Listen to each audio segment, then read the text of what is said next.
DJ LeRoy. NightWatchman. How you doing, buddy? I'm good. How are you? You know, another week has gone by, but you know what? I still have the same job working for the state. What do you know? Okay. All right. Well, After the dust settles I'm from the happy for election. that because, Yes. I can't help you. Wow. Well, this is going to be a nice, as I say, popping show, man. I'm excited. Okay. You know, we basically, of course, we have a veteran, right? He's been on Soul Lounge Primetime before, and this was actually in the heat of course, COVID, because we were talking about the serious rise in anti-Asian hate crimes. Now, it's not to say that Asians have been treated a-okay all the time, but there was a precipitous spike in really violence perpetrated against Asian Americans. And so Jan Lee, who came on, along with some other guests, we really, really dug deep. Jan, my brother, how you doing, man? I'm well. Thank you. Thank you to you both for having me on. Absolutely. And you know what, NightWatchman, I'm definitely gonna have to be biting on his shirt. I need my shirt. Yeah, that's shirt. Yeah, he's got the cool hoodie on today. Yes. All right. Well, the good news is I designed it so I can get it for you. Oh, great. Okay. Love it. Well, we might have to do a shirt exchange. Yeah. That sounds right. like that's right. I can get him the Harlem American one. Okay. So it's a deal. It's a deal. There will be an exchange of gifts. Okay. Yes. And it is the gift giving season coming up. So I owe you. Absolutely. All right. Absolutely. Well, needless to say, Jan, he's keeping it kind of like low key to whatnot, but he's a star, NightWatchman, a star in a documentary that he turned me on to. But more importantly, you know what? He turned me on to a woman he says, man, Kurt, you got to check her out. It's going to be incredible. And you know what? I like her already because she has my wife's name too. And that, of course, is Miss Karen Cho. Yeah. Hey. Karen, welcome to Soul Lounge Primetime. Thank you for welcoming me. I think in the past 2 years, no one has said they like the name Karen. So thank you very much. Okay. Just so you know, Karen, my wife does get on me when I go to a YouTube and start playing some of those Karen videos. Oh my God. How our name has become an adjective now. No, yes. we're here for the rehabilitation of the Karen name. That's it. That's it. So please, big fight in Little Chinatown. Please, please, please give me the genesis. Give me the background. Go ahead, Karen. Well, I mean, Big Fight in Little Chinatown, it's a documentary film that kind of really looks at, I guess you could say, the resistance and resilience of the Chinese community, or in the Chinatown community, in the face of all these kind of pressures. And a lot, it looks at different Chinatowns across North America that are facing, gentrification pressures, urban renewal projects, and kind of active erasure. But the film kind of also tries to celebrate the agency of the community in defending themselves and protecting their neighborhoods. Well, and Karen, how did you come across Jan? Well, it was really funny because the story of how the film was made. I mean, about 20 years ago, I did a film called In the Shadow of Gold Mountain up in Canada, and it was about the Chinese Head Tax and Exclusion Act, which was a kind of 62-year period of legislated racism against the Chinese in Canada. And that film aired, or it premiered in Chinatowns all across the country. So I had deep relationships, and I also have deep family roots in several of the Chinatowns up in Canada. So, fast forward, almost 20 years later, I was seeing so many of these Chinatowns kind of entering into these periods of neglect or active erasure. And I really wanted to explore, what we risk losing if we lose these very important historic places, but also these living communities. So I was in New York City in March of 2020, and it was at a coast-to-coast gathering of Chinatowns against displacement. There was, it was an opportunity for me, research-wise, to meet a bunch of different Chinatowns all at the same time and meet some people on the ground in New York. But of course, when I went home back up to Montreal, 3 days later, they shut down New York because of COVID, and subsequently the rest of the world. So Jan, actually, I met virtually first because I couldn't cross the border. It was illegal. This is before vaccines happened. And I was actively following the story of the jail that was going up in New York City, because to me, it was just this present day story that kind of harkened back, to so much of these kind of urban renewal projects that expropriated so many Chinatowns in the past without community consultation. And it was an actual unfolding present day story. So I was, actively looking online, trying to find coverage of this. I came across an episode of your show where you'd interviewed Jan as well. And so I kind of reached out to him on Facebook. And we started talking over Zoom. So that's really, I met Jan virtually first, and we were kind of corresponding for 9 months. And I had a remote shooter, a cinematographer who was based in Brooklyn, so who could go down and interview Jan. So the very first interviews that were done with Jan for the film, I was actually not present. I was just only there kind of on a cell phone, and I had like a kind of Zoom meeting with my cinematographer beforehand. Wow. And Jan, my man, so you know about Chinatowns and the experiences that are happening to them, it seems like worldwide, because I had no idea. We're talking about Toronto, we're talking about Vancouver, we're talking about Montreal. So each of those major cities has a Chinatown. They do. And go ahead. Well, no, I actually learned about what's happening in those Chinatowns because of Karen's film. And, when we're here in Chinatown in New York, we're very much in our little silo. We have our issues that we're trying to resolve. And I think that what Karen's film does so successfully is it shines a light on the issues that Chinatowns in North America are facing simultaneously, but also historically. And one of the things that was so powerful about me meeting Karen was that, similar to my family, she has very, very deep roots in Montreal Chinatown. And that really helped. It helped me to open up very candidly, because I knew that I wasn't speaking to someone who I would have to start from square one. This was a woman and her family who understood exclusion quite literally. Her family endured through owning businesses and working through the Chinese Exclusion Act in Canada, which ran simultaneous to the United States Chinese Exclusion Act. And so that was our starting point. We are very similar. And through her film, I learned that, we are certainly not alone. And there's many, many similarities throughout all the Chinatowns that we felt, to the point where after watching the film, you realize, there's a point where you almost don't recognize which Chinatown the film is taking you to, because it doesn't matter anymore. The universal language for all of us and the universal fight seems to be so parallel that the film does a very good job, I think, of showing you that. Absolutely. And one of the things, I guess, also, Jan, you are a third generation, right? And unlike a number of folks who have businesses, your business is that you guys actually own the real estate. Because a lot of times you find that, you go in there, you're just a business, you do not own it. And so you're at the whims of the landlord, who might at any point decide to do something different. That's a very good point. But although my family has also been owners of small businesses throughout the last 100 years, myself included, I had a store on Mott Street for 18 years. And so I have a unique perspective from being a tenant and also being a property owner. It was in the 1920s that my family was able to purchase property at the height of a lot of racism against the Asian American community.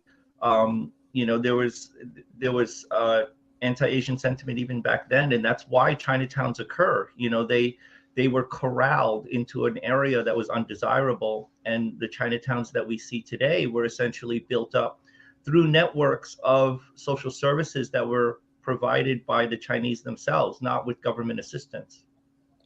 You know what, Jan, it's almost interesting how, let's say, here in let's say, America with black folk, right? Our corralling is what we call what the ghetto, so to speak, aka taken from the Jewish situation as well. And so I do notice that in one, and I believe Karen, it was in the documentary, mentioned that when they were talking to one of these French bureaucrats, his whole thing was that, tourists, they don't want to really see no Chinatown. They don't want that atmosphere. They want to see new, vibrant. They want to see the quote unquote real Canada, which means the non-Asian Canada. Yeah, no, or the white Canada. Yes. So, but that kind of thing. I mean, it's kind of shocking, I guess, today to see that on, like the guy is giving, it's at a press conference where they're unveiling this government building they're about to drop onto our Chinatown. It took out 1/3 of our Chinatown. Mm-hmm. It took out 2 churches and a food factory that employed a lot of folks in our Chinatown. So after that, the Chinatown started emptying because we didn't have the kind of community gathering spaces.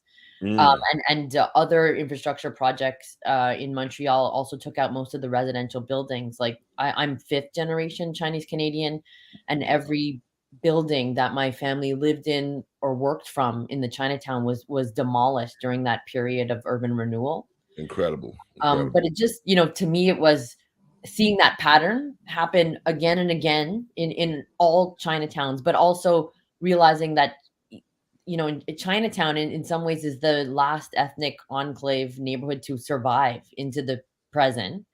And it's often a stand-in for these other communities that were completely wiped off the city map. The film talks about how freeways dissected Chinatowns, and the freeway almost goes through every single Chinatown in every city.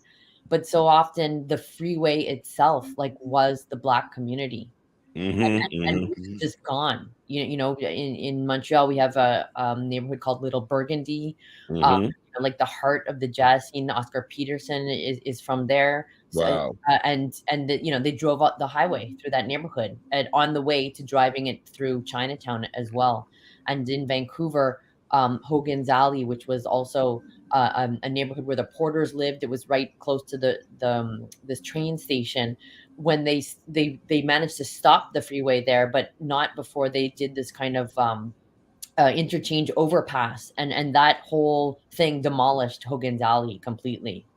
So you see this kind of it's like really the intersection between racism and urban planning, and I wanted to kind of bring that to the fore because it's shocking to see it in the past, but then you see echoes of that in the present, and especially with the New York, the jail story, where those jails are being put, what communities are receiving those jails. So, I really wanted to kind of draw this parallel between the past and the present.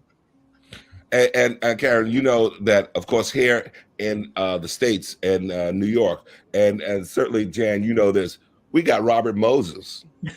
Who do you identify, or groups do you identify as being those type of, let's say, don't listen to the minority community, just, hey, go in there, bulldoze, make that bad boy new? Tell me some of your examples. Well, there was, it goes even further back than him. Chinatown has had different levels of sort of people wanting to decimate the neighborhood for the sake of tourism, for the sake of a better atmosphere, of putting the best face forward. But that means oftentimes erasing the cultural aspect of what's here.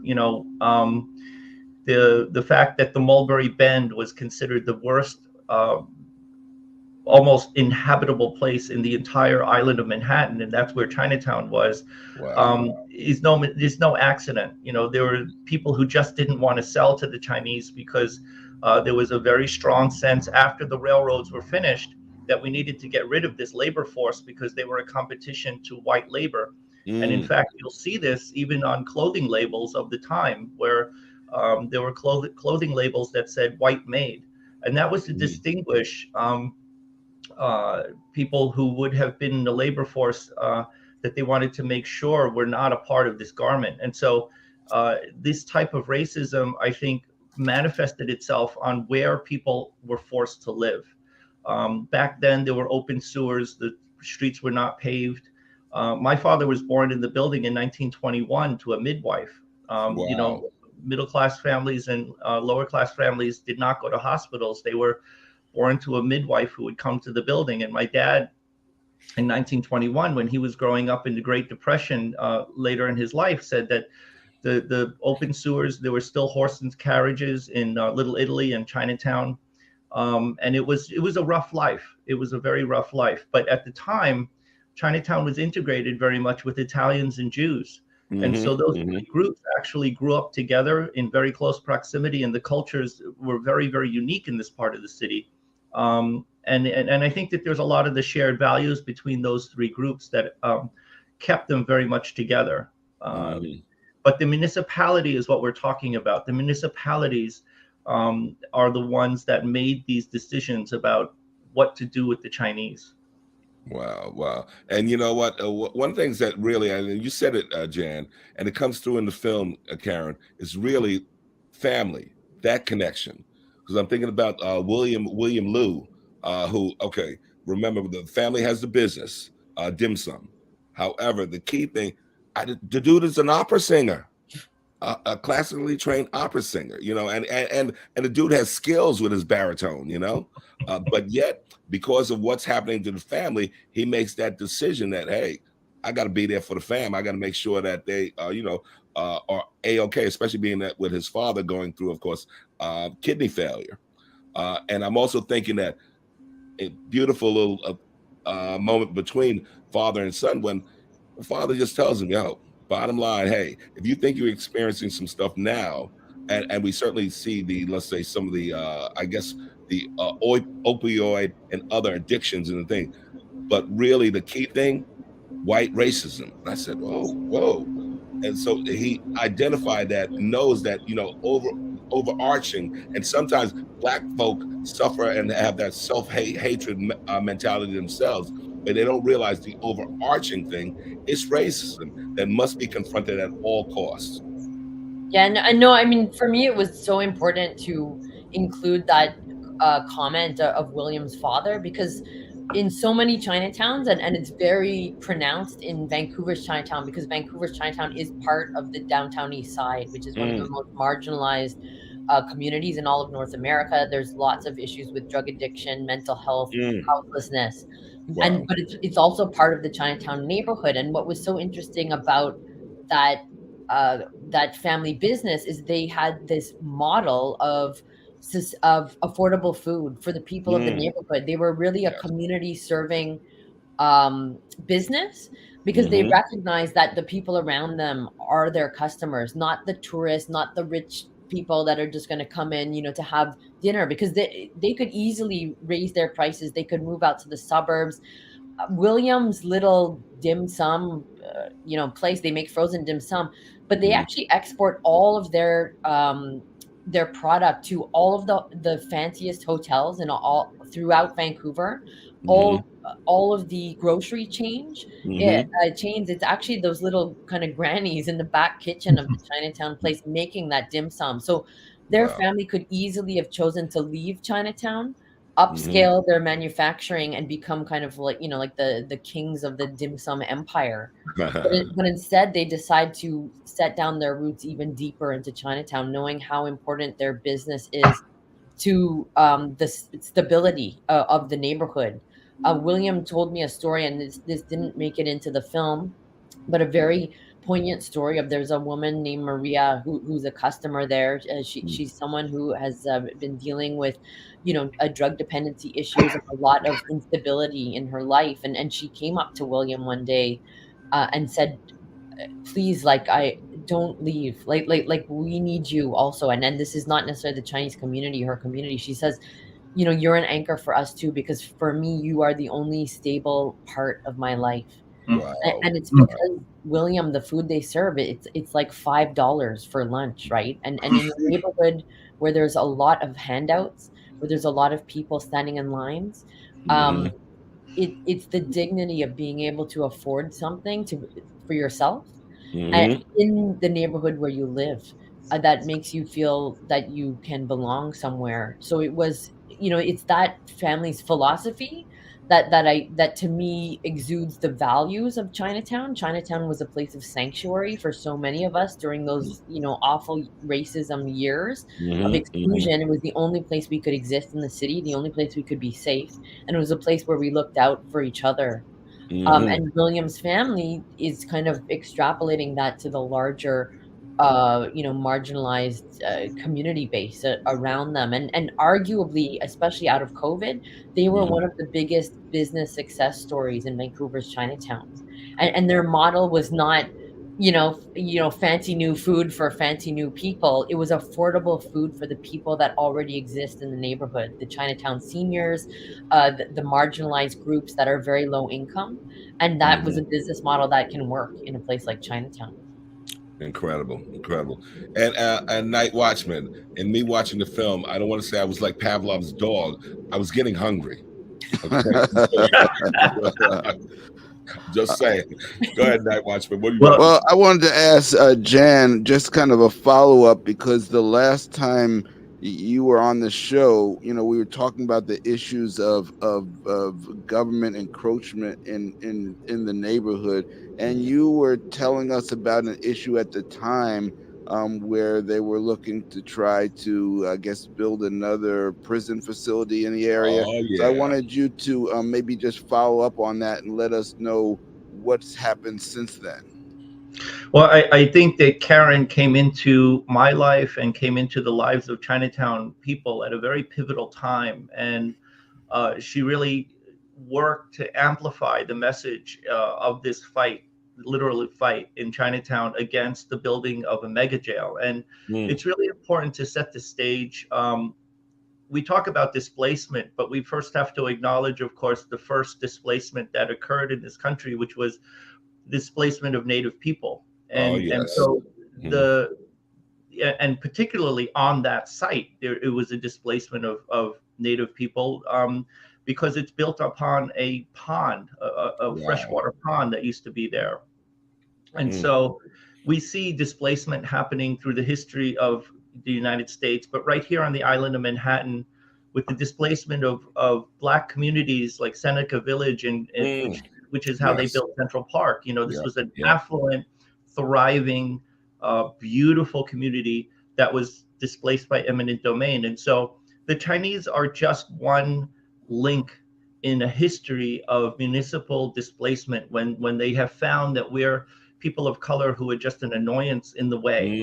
And so the irony here is that we're not a community that's saying no to jails. In fact, we've lived with jails in this site since 1838. And then every time that they have built a jail at that location, they've torn another one down and built a bigger one, and tore one down and built a bigger one. So this, if they're successful, will be the fifth manifestation of jails at this location that our community has had to live amidst. And so it's very easy to point to us and say, well, you look different than me, and the people in the jails look different than you, so you must be against those people in the jails. And that there's nothing that could be more further from the truth. What we're talking about here is a community that has a very unique perspective about incarceration and how the buildings of larger incarceration institutions just doesn't work. And we have seen this repeated over and over again. And so what we're saying to the city is, the de Blasio administration came up with this idea to build a jail 350 feet tall. It is several blocks large, and it's tearing down two existing jails. One of which is only 30-something. One of the jails is only 30-something years old. So what we're saying is, we have to take a fresh look at this. We have a new administration. We have an opportunity to say, let's reuse what's there. Let's do something called adaptive reuse, which will solve the problems of, tearing buildings down, putting them into landfills, transporting all of that debris across city lines and dumping it somewhere. Why aren't we just looking at the existing buildings and completely changing them to be adaptive to today's standards, make them humane, make them quickly, and really solve these issues that are rife in the largest carceral footprint, which is Rikers Island, matched only by the second largest carceral footprint, which is Chinatown, because we have 3 jails here. So it's a very it's a difficult situation, but we feel strongly that we can help the city accept the jail at the location where it is. This is not new to us, but really take a hard look at adaptive reuse and really do these things quickly and safely, because to do the job that they want to do, they've got to dig a pit to hold 125 private use cars. That's a very, very large foundation. And, wow. I'll remind you, it's on a swamp. And so there's a danger here to lose key buildings, key businesses that are over 100 years old. There's a senior residence that's on the campus of the jail. Those folks, unfortunately, are not going to be removed. They're going to have to endure living through a demolition and a construction. And what we're saying is, let's shorten that time substantially and really do this in a much more safe environment. And 2,000 people came out to the rally that we organized. Nice. To show the government that we'll continue to come out. Myself and 9 other folks got arrested, and you'll see that in the film as well, because we really are putting our bodies in front of those bulldozers, and we'll do it again. I saw that. I saw that in the film where you guys went right into the middle of the road, and the police, of course, said, "This is an illegal formation there in the road. You must move." So tell me this. Now, certainly, we do know that every new administration doesn't necessarily honor some of the agreements from the previous administration.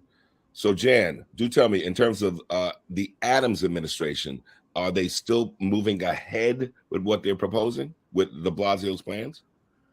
Right now, the jail has a fence built around it. They have started taking some of the materials from the inside of the building out. And we know that there's a demolition permit that's pending.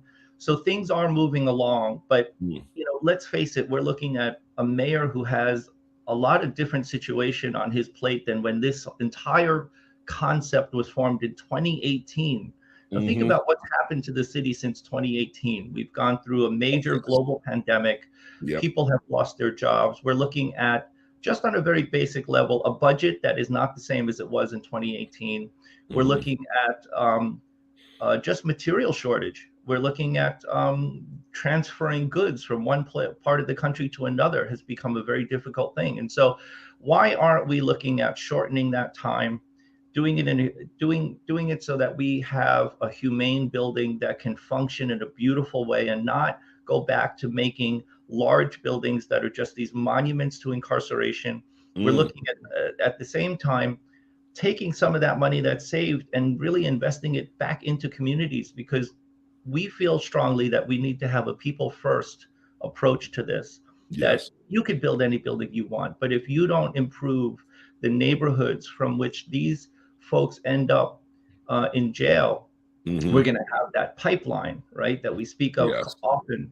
And we don't feel that this expenditure is really being done in the right place. So concurrent to having a smaller jail in this particular footprint, reusing what's there, we also have to make robust investments in education and mental health counseling and all of those things that really keep people out of jail to begin with, including jobs and things that can get people on the right track. Yeah, absolutely. One of the things that kind of like struck me, certainly with the film, Karen, was the fact that, man, the Chinese Exclusion Act, I mean, we're talking about just men. I mean, God. So definitely trying to form, let's say, a connection, a camaraderie, family. But it must have been a lonely existence. Yeah, no, and I mean, that also is why places like Chinatown are so important, right? Like a lot of these men who were the bachelor men, they weren't allowed to reunite with their families or their wives. Yeah. Chinatown literally became like their chosen family, right? Like, and those family associations were formed because of that. And that's why the film tries to get up into those family associations that continue to exist into the present, because they were, the first kind of mutual aid societies for these people who are really alone in a very kind of hostile environment, to allow them to kind of have a foothold in a place and kind of support each other. And, also going back to, Jan's presence in the film, like something I realized very early on, and it was actually May Lum who's from Wing on Woe in the film, Yep. who kind of told me this in a research interview, talking about small landlords in Chinatown and how, because a lot of the family associations, they own their buildings and they're community owned buildings.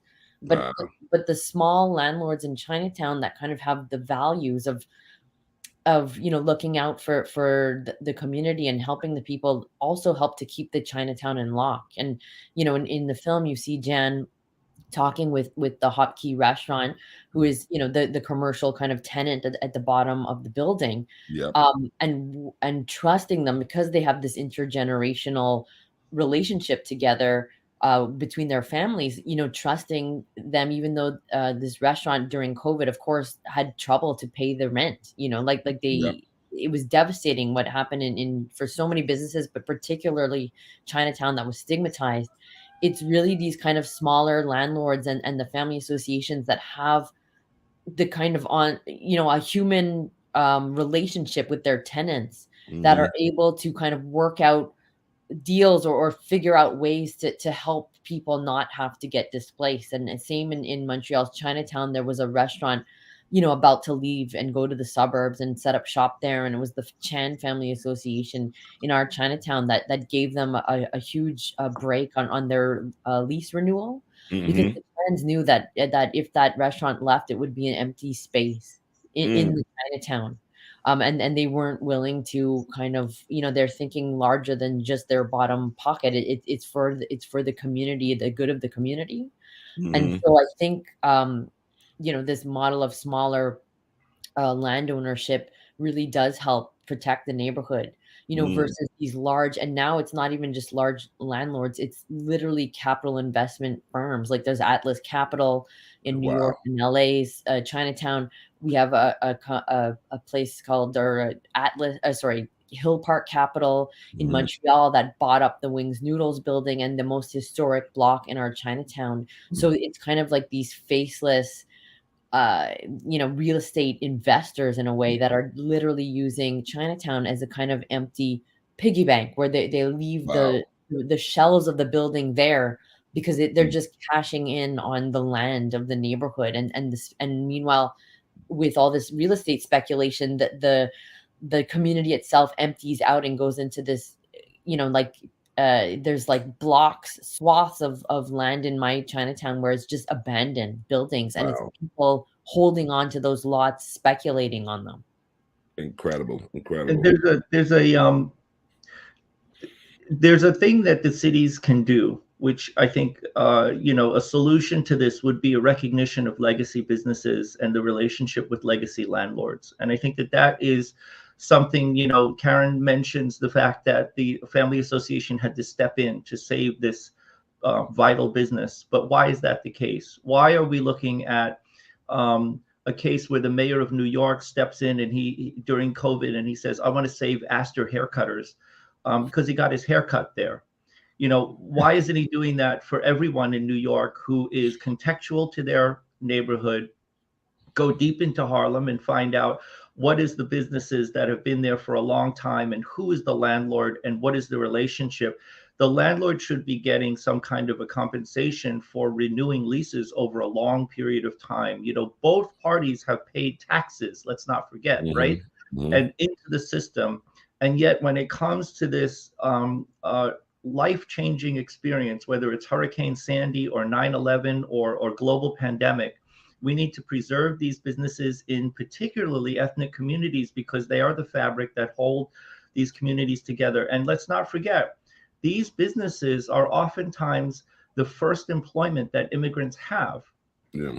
They are coming into neighborhoods where they feel safe, where they can get a job. And for generations, very often, this is the way that immigrants find their way into America. And so why are we relying on our own neighborhood associations, which are also potentially ephemeral because they're also paying taxes, right? With the different cities raising taxes in 10 years, our taxes have doubled.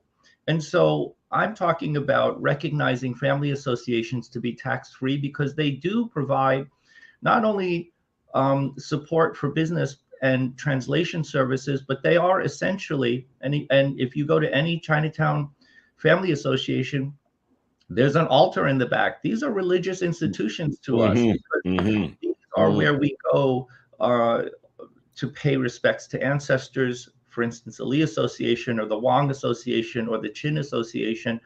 We go in there, and these are places of worship because we believe in ancestral worship. So why are they paying so much taxes? Why are these institutions potentially lost? If we lose our family institutions in these Chinatowns across North America, what do we have left? There's literally no more marker of an existence.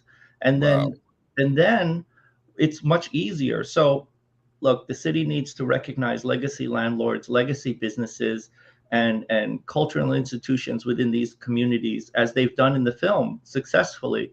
Otherwise, we're going to lose not only Chinatown, we're going to lose Spanish Harlem, we're going to lose Little Bangladesh, we're going to lose Harlem. We'll lose these communities to become the suburban mall that you hate.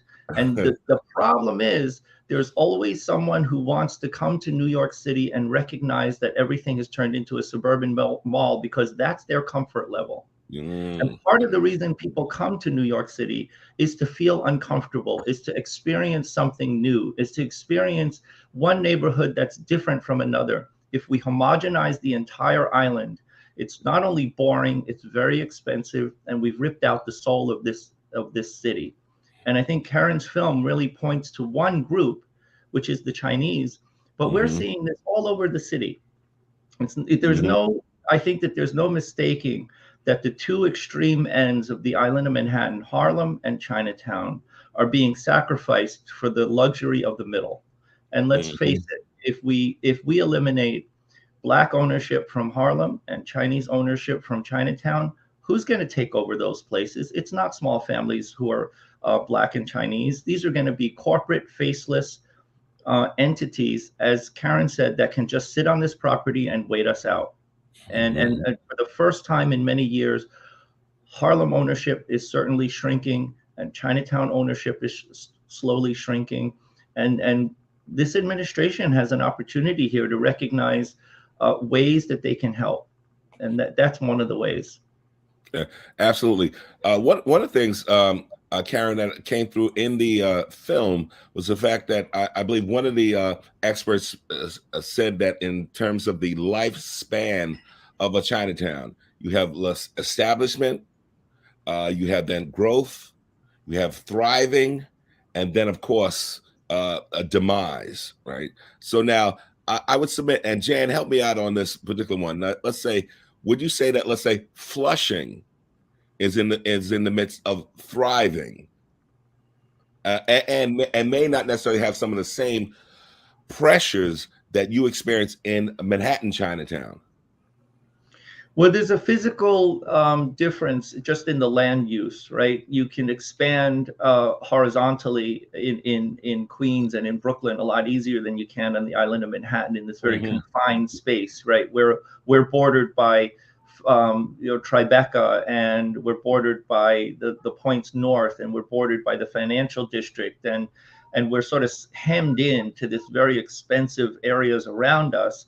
Whereas, at the time when Flushing was expanding, it was sort of a community that was on its way out, where the Chinese were able to take over and really expand horizontally. But also, that was a different group of Chinese who moved into Queens and Brooklyn. As Chinatown was starting to, these are in the years after 9/11, there was a period of uncertainty.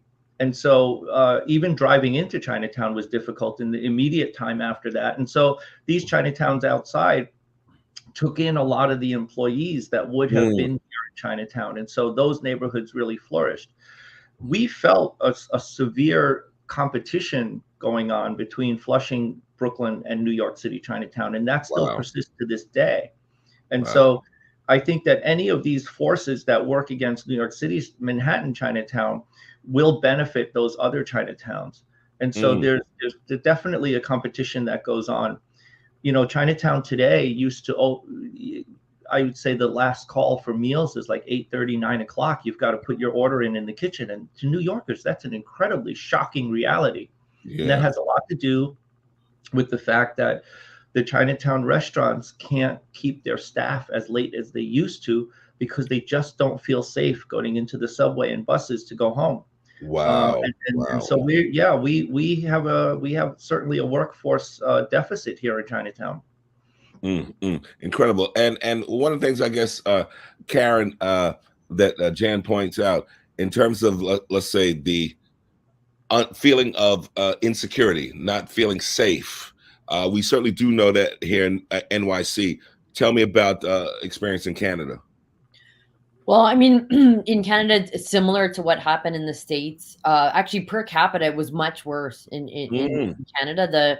I think the incidence of racism against Asian Canadians in Vancouver like increased 700% in COVID. There's statistics like that. Every single Chinatown gate, like all of our Chinatowns in Canada, essentially have a gate. They were all vandalized during COVID. And Vancouver's gate was vandalized to such an extent that the community kept taping, flowers around the food dogs. There are these two kind of, looking like line things that guard the gates. And they kept getting continuously vandalized, that the community would come back and put flowers and think to unvandalize them in a way and to show that they were cared for. But no, it felt very hard up in here as well. The kind of anti-Asian racism that was exasperated, and then Chinatown being a kind of symbol of Chinese or a Chinese place in the community becomes targeted, which was so ironic in a way, because the historic Chinatowns, in my city, our Chinatown's like 150 years old. It's literally the second oldest neighborhood in all of Montreal after the old port, when the French, took the land, settled Montreal, and they first tore down the first walls of the fort. Chinatown was the first neighborhood, the 150, 200-year-old neighborhood. And COVID, this kind of new pandemic coming from China, all of a sudden, makes Chinatown, like people think Chinatown's the source of it when it's been in the city for like over 200 years. So yeah, the neighborhoods were stigmatized. And I mean, I'm mixed race, like my mother is white, my dad is Chinese. For the first time, I was fearful for my father, his safety. Like I remember having this conversation with him where it's like, do not go out grocery shopping with a mask on, with the face that you have. I told him to make my mother go out. They live in a kind of smaller area in Quebec, and it was the first time in several generations for us that we kind of felt, that palpable racism back to, the times where my grandparents were living in Chinatown, and if you crossed the gate, you would get beaten in the street. Sheesh. Wow.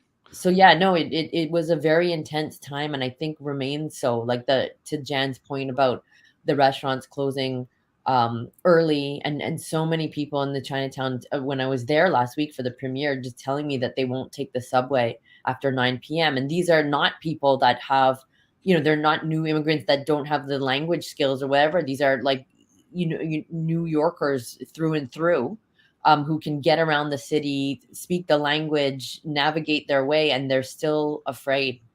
So what happened in New York and across has really kind of marked our community. And Jan, harkening back, let's say the Flushing, I'm not sure about Sunset Park, but the Flushing, I know that there was some serious backlash when a number of the merchants there were putting in their signage, that it wasn't English, and there was a pushback. I remember some white council member said, "Hey, that all signage needs to be in English and whatnot." Do you see some of that stuff still going on? Well, yeah, I remember that incident clearly. It started to go around the Chinatown communities because the fines were foisted upon these businesses, and they were in the many, many, many thousands of dollars. And suddenly we found ourselves, back to 1910. This is outrageous. So I think it was short-lived. There's support that average people can do to help Chinatowns, and that is to really shop in Chinatowns, support them, because at least in New York City, Chinatown, over 90% of our businesses are actually mom and pop businesses. Right. And that's what really gives our neighborhood, as Karen said earlier, one of the last neighborhoods, real neighborhoods that you can go to, where not every corner is a bank and a CVS. We actually have local pharmacies. We have local eyeglass stores. We have local everything that involving food, of course, as we're famous for. But New Yorkers can do their part to support local Chinatowns. And one of the things that came out of the pandemic, at least here in New York's Chinatown, is some of the young folks who have taken to social media and really drawn attention to our community. We have block parties that have happened throughout the summer. We have night markets that happen throughout the summer. Yes. There's groups like Think Chinatown and Welcome to Chinatown and the WOW Project that have done amazing, amazing work.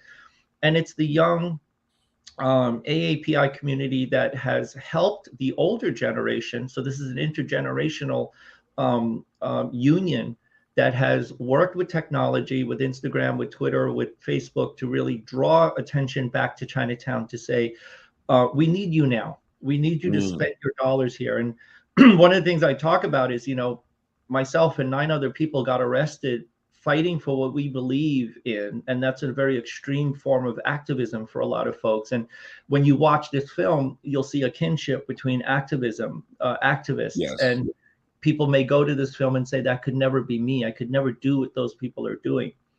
But the real fact of the matter is that you can do something with the dollars that are in your pocket. And that is a form of activism. Making the choice to go to a store, walk in, meet the owner, and spend your money with them is a direct form of activism that everybody can do. And it's infectious. It starts that way. You bring up your children that way, and you understand that your friends can go to a place to buy a cup of coffee or tea instead of Starbucks, to go to one of these local places in Harlem or Chinatown and enjoy that interaction, and understand that that's your form of activism, that you can make a difference in that small step. But if there's millions of us doing that, we can really make a difference to preserve small mom and pop businesses. I think that's the important message. And that's why food plays such an integral part of this film, is that the margins on food are so small. It's a volume game, right? We need to fill these seats. We need to fill these stores. And I think that every New Yorker and every Canadian has an opportunity to do that. That's your form of activism. Absolutely. And Jan, and when we had you last on the show, we were talking about anti-Asian violence. One of the things you were talking about in terms of, let's say, the traffic, because we were still in lockdown mode, was non-existent. And especially, let's say, in Chinatown. Has it returned in a robust fashion? Tell me. Well, I would say it has. I would say that all of the work that everyone has been doing cumulatively, with you guys bringing attention to this part of the city, with as I said, the young people who are involved in social media. Also, there are some major foundations that have given grants to some of the business here, like the James Beard Foundation. Nice. And so there's many ways that people have become reacquainted with Chinatown. And of course, tourists are always interested to see Chinatown, because our Chinatown is actually quite authentic. It doesn't have, people live here. People go to school here. People function, go to the doctors, and have funerals here. And so it is very much a unique neighborhood, that it is very much cradle to the grave. And people want to see what that looks like. That's different than the rest of New York. It really has bounced back. But keep in mind, every business that you see in Chinatown still owes money to their landlord, to their vendors, to the folks that bring them, the wonton wrappers and the pork, and they have vendor debt that they still probably are overcoming. So to keep up the business is really just getting them back to zero. At some point, these businesses will reach a point where they're getting back to thriving and bringing back their employees. A lot of these businesses are working with short staff. So as busy as they are, be patient, be sympathetic. They don't have the staff that they used to when you used to come to Chinatown years ago. So it may take a little some of those numbers. Those numbers were incredible in terms of the reduction of staff. Like, how are you still even open? But yeah, go ahead. Well, no, I mean, this is the case with restaurants across the city, right? We all Mm-hmm. have to be a little bit patient. The wait staff, the kitchen staff, everyone is working as hard as they possibly can to serve you. And so I think that we have to take that into consideration. And, certainly I tip more than I used to before the pandemic, because I know that my dollars, even if it's just the $1 or $2 more on a tip, really Mm-hmm. goes a long way if we really all do that. Mm-hmm. And so I think that we can all find these ways to be our own activists. Absolutely. And Karen, you experiencing or seeing the same thing in terms of disappear during COVID, now that the restrictions have been lifted to some extent, return to normalcy? Yeah, no, for sure. I mean, our Chinatowns up in Quebec, we had very severe restrictions. There was a curfew happening where I was for almost a year. Wow. Dining rooms were shut down for almost a year, so it was really hard for especially banquet style eating, which happens a lot in Chinatown. You eat in Mm-hmm. a group. So those businesses were really suffering. But since then, and also the kind of groundswell that emerged in support of Chinatown here as well, it has come back, not Mm-hmm. necessarily to the levels like there are still challenges in our Chinatowns here, but you see the love that the community has for these spaces. On one level, it's a restaurant, but on another level, it's generations of family memories and gathering as spots. Like these restaurants are places where we gather and we can, as a community together. So it's coming back. But one thing I do notice, like especially, people are concerned for safety and other Yes. things. That the thing that makes people feel the safe is a healthy street life, a vibrant street life, more than even cops walking around the street. It's Mm-hmm. it's at night, like the Jan mentioned, this night market, when Yeah. there are people on the street, a life to the sidewalks at night, a mix of people. The seniors feel safe to go out because there's so many people around. It's like the eyes on the street, the Jane Jacobs kind of adage about a Yes. healthy and safe neighborhood. So the Mhm. thing that actually would protect the residents of Chinatown the most, or people that are fearful of their safety, is a revitalization of the businesses and the life and the street life in the Chinatown. It makes everyone safer. Mm. Karen, Go I ahead. wanted to ask you a question, just to tell us a little bit about how you started to get into filmmaking, because what you're doing with this film and with the work you're doing in terms of bringing these issues to light is just such important work. So we wanted to just hear a little bit about how you got started on this path. No, it's really interesting. I think with this film, I'm kind of really full circle. Like I initially started in school. I was interested in being a journalist. Mhm. And I applied for journalism school and film school, but I was always frustrated with how in journalism you had to just kind of like report the facts and you couldn't say anything necessarily. And I felt that the stories I had to tell, I wanted to be able to comment and I had something to say. So Mhm. I went to film school, but I was also at the time thinking that I was pursuing a career in fiction filmmaking. I was making fiction films, Mhm. but the National Film Board in Canada, they actually had a program at the time which was called Real Diversity, and it was a program for emerging filmmakers of color. So I called them to ask if I was eligible, being half, Mhm. because it was Mhm. around the same time that I discovered the history of the head tax and the Exclusion Act. And these Wow. were pieces of history that were completely absent from my history books, my Canadian history books. And it's a really deep, dark kind of part of our history that affected half of my family. So Wow. when I made this first film, like the very first frame of the very first piece of film I ever shot was literally in my own Chinatown, in Montreal's Chinatown. I was filming with a head taxpayer, James Wing, while he was still alive. Mm. And that film, that talked about the head tax and Exclusion Act, it fell at a time where the community was still fighting for redress up in Canada. Mhm. And the community who had given me their stories, because it was such a shameful thing to talk about. No one was talking about the intergenerational effects of this racism. But the community that had given me these stories turned around, they took the film that was created and they just ran with it. The film became a tool in the fight for redress. We presented the film to the government as evidence of the kind of intergenerational impact of racism, and it became like a galvanizing point for the community, and that's why we toured the film in Chinatown to Chinatown. So since then, I mean, it was literally Chinatown and literally the Chinese Canadian community that gave me my voice as a filmmaker. You know, I cut my teeth filming in Chinatown.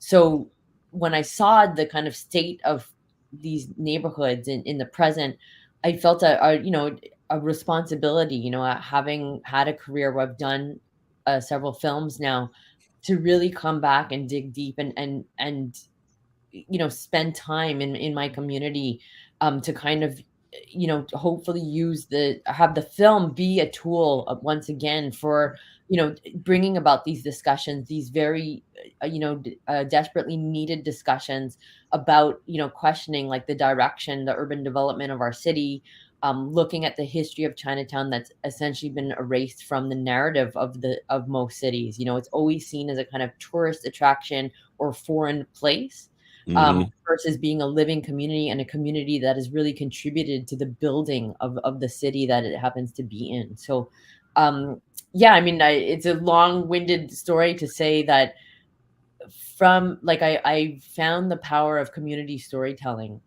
and it was my community that gave me that gift, and now, you know, we're premiering the film, so I just feel so honored to be able to, you know, everyone has kind of given me their stories to be able to make the film, and now the film goes back to the community, right? So they can take that story because it is their story, and they can run with it and use it, you know, to voice their message and their concerns.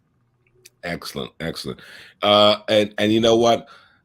This is not a commercial, but Karen, serious thumbs up. Serious thumbs up. I really, really powerful piece. And you know what, Jan, you may not necessarily get the Oscar this time, okay? But just so you know, damn good. So you know, like everything, Curtis, you know, I'm just a symbol. There's teams and teams of people that work with Neighbors United Below Canal, the group that I co-founded with Chris Marte. Teams and teams of supporters, senior advisors, people who are architects and people from criminal justice reform, and we've really dove deep into this, and I'm glad that Karen was able to capture that. But I may be the front face of something, but we always recognize that we're standing on the shoulders of the elders of our community, but also learning from the Black community, learning from the Native American community, learning from the Japanese community that was displaced off of their land during World War II. This is just another part of history that we cannot ignore, but we have to learn from it. Absolutely. And that's one of the things, as you say, Jan, that bottom line, we certainly saw what happened to George Floyd. But remember, in terms of the backlash, the marching wasn't just Black people. It were people who saw this unjust treatment. So in terms of the Chinese struggle, you have identified some allies, some folks who are also marching and feel the same sentiments with you, right?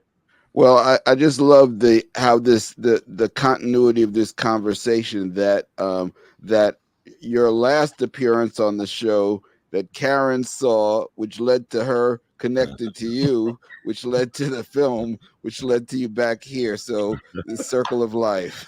Yeah. Yes, indeed. So we've got to make sure that they how we can get in touch with them, and also where we can view the film. Tell us. Well, the film is online through Doc NYC. Everywhere in the United States, you can stream it online until November 27th. And then, Jan, for NUBC, you should let folks know. Sure. Follow NUBC NYC on both Instagram and Facebook, and on our website, NUBC NYC, for updates. We are going to be doing community meetings very shortly. We are currently networking with elected officials. That has never stopped, but we're looking at a different administration. So we're looking forward to having conversations that involve preserving Chinatown and working toward a win-win-win situation for both our government, for the detainees who are going to be in there, and for saving Chinatown. That's really a priority for us. Excellent, excellent. Now, Watchman, you want to take us home? Well, we've been on Soul Lounge Primetime on WHCR 90.3 FM, also live streaming on YouTube and Facebook. Thank you, Karen Cho. Thank you, Jan Lee. You guys have an open invitation to come back. We Yes. definitely want to keep this conversation going. There's so many parallels we have between our communities, and when we can work together and share information, it works out for the benefit of all of us.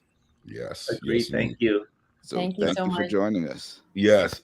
Incredible, guys.